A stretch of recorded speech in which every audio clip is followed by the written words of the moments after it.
book is about a young woman, an American, who studied in one of our best schools and who winds up in Africa in a development agency.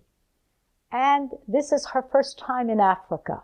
As she works there, she changes because of all the choices she has to make. Choices between the developed world, the world she knows, and the developing world.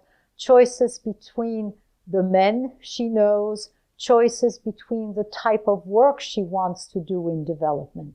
And all of this is not in our time when women have more choices. It is in the 1980s when the choices facing women were much narrower. Why did you write the book? I wrote this book because I wanted the young women and the young men today to know what faced their mothers, basically their mothers and their grandmothers, even as late as the 1980s. This is something that has been forgotten. I also wanted them to know that the world they are living in was shaped by those people, by their good decisions, by their bad decisions, by their choices. And when did you write it, and where is this located? I wrote this book in the 1980s, and the book is located in 3 places.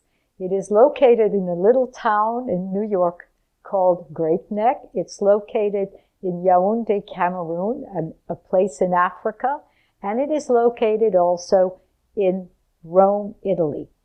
It has side locations, but these are the 3 main locations of the book, and all of them as they were in the 1980s. Now, due to the fact that you wrote this in the 80s, why didn't you rewrite it?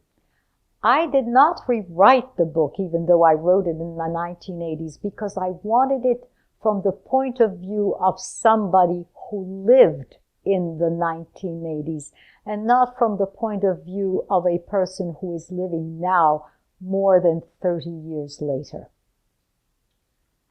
What kind of novel is it? Fact, fiction?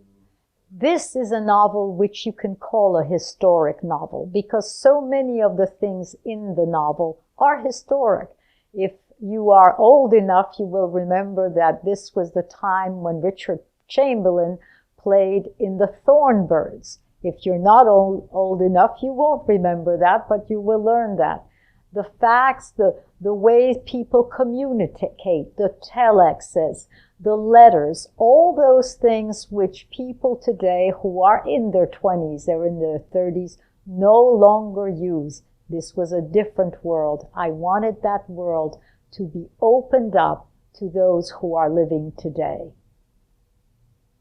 Now, what do you hope to achieve with it?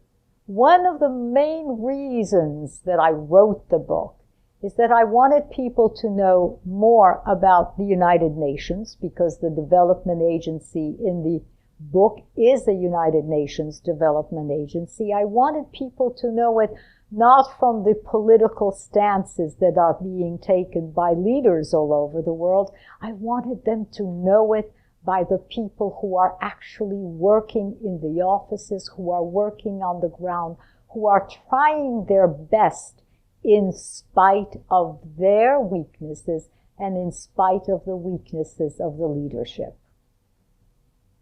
I understand this is your first book. Congratulations. This is not my first book. This is the first book that is being published. This is one of many books I have written and never published because I had a literary agent who disappeared.